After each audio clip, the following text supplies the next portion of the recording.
Welcome to video 2 of the Silent Night harmony lesson. In this lesson we're going to dive in and check out how to add bass notes and how to use ideas from other people. So we're going to steal some ideas from Barrios' Cathedral and from Albeneniz Mallorca, because obviously they're in 6/8-2. I'm going to show you how to use it in not one but 2 different arrangements. Let's just dive in and see how you can arrange Silent Night with chord 1, 4 and 5, a couple of ideas from Barrios, one from Albeniz, and your own creativity. Okay, here we go, ideas. So, purely just stealing ideas. Barrios was one of the first people I went to because obviously Julia Florida, 6/8, and the Cathedral, 6/8. So from Julia Florida, I stole and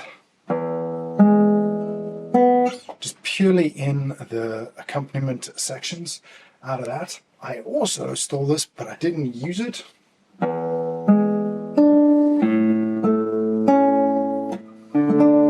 And then obviously I translated to, but again, I didn't use it. I actually only used the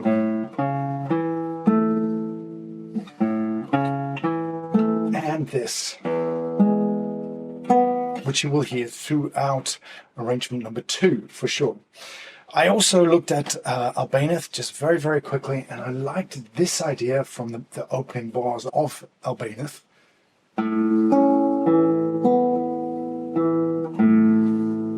Again, stealing the accompaniment, so that's that.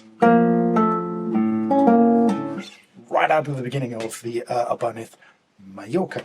So the Cathedral in Mallorca I've already covered here on this channel. If you're not clear on those ones, a link's going to pop up just about now and you can dive into those lessons. But for everybody else, let's just crack on. I'm just going to show you what I do when I come up with an idea for an arrangement. I generally will try and play it 3 or 4 different ways. So here was the opening bar with my first idea. Now, as you can see, it's pretty unworkable in the first position. So I was like, right, we need to change that. So, but then I wanted something more to lead into the next couple of bars. So I worked the end of that. That's the first idea, and then I put it together with the opening. But then I was like, it's a little trite going. So let's alternate. And we come up with. So this is how you should be working your ideas in your own arrangement. Come up with the first idea and then try and pull it apart and put it back together as many different ways as you possibly can. Okay, in your score you will find something called scratch pad. These are all the ideas that I came up with that I liked, but didn't necessarily keep. Why is this important? Because it gives you a store of ideas to come back to, so that when you're arranging, or even when you're playing live, you're like, oh, I got that great idea that I didn't use last time. On the repeat, let's chuck that in. Now this has got a repeat, and I haven't done this time. On the scratch pad, these are just embellishment ideas that you can see on screen here. I'm not going to play through them. You can find them in the score. It is literally just ideas I came up with, stuck it on the side, or I've used and adjusted ever so slightly. And one of the first ideas in that scratch pad was the high B. Just something nice and simple. And then obviously in arrangement 1, I don't use that. I use that, but in arrangement 2, I use a variation of it. I like that G sharp there. It's lovely, thick and juicy, and it gives you the flavor of E major so clearly. Let's just talk about those arrangements. Arrangement 1, simple arrangement. I've literally opted to do 1, 2, 3.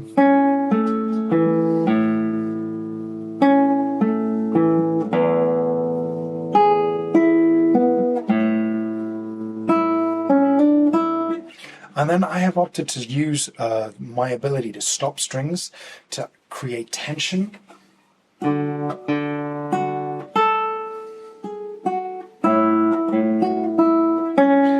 have then also added little runs where I can, just to push the arrangement forward. But by and by, it is a very, very simple arrangement. And on the ending, I have a suspension. So obviously, here's your third, suspended fourth. That was a deliberate choice there because we were coming out of that E anyway.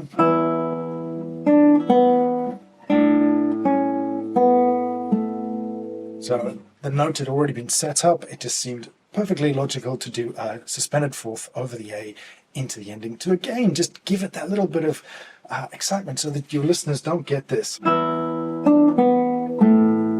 Great, yes, it's a 5/1, you can't beat it, but it doesn't have that little sparkle and that little bit of creativity. And then obviously you can then have some fun with that and take it to as many different areas as you want. All right, for arrangement 2, I wanted bass lines. Okay, I wanted a moving bass line on top of that. It's a little bit more complicated.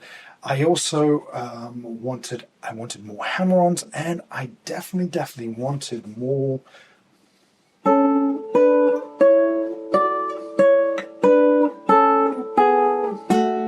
that beautiful sweet sound of sixths and obviously thirds as well, because it just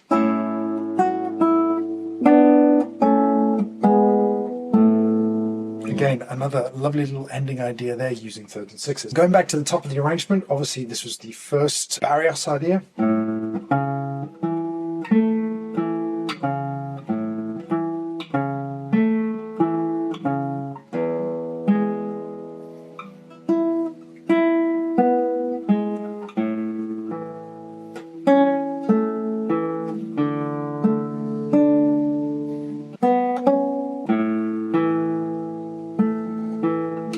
So you can hear that Barrios bass line now weaving its way through my arrangement on purpose. Whether I've used it too much or too little, it's up to you. Again, that is my creative choice for that arrangement. Last thing to note, I have stuck with only 3 chords. Chord 1, chord 4, and obviously chord 5. Purely for this lesson and purely for this piece, but I think I will be doing a third arrangement because realistically this piece begs for a secondary minor, secondary dominance, and some of this as well. Do you know what that chord is? Fantastic major 7 chord, and again, that would be my personal choice. I would start to embellish the chords with 7s, and I would definitely be bringing in that C sharp minor to play on this major opening. The next video and the next step, I will outline that, but also the one thing that I haven't done that I think every good arrangement should have, an introduction. And I've already had a couple of thoughts about this, so I'm just going to drop one here. We have this idea starting from the original, but doing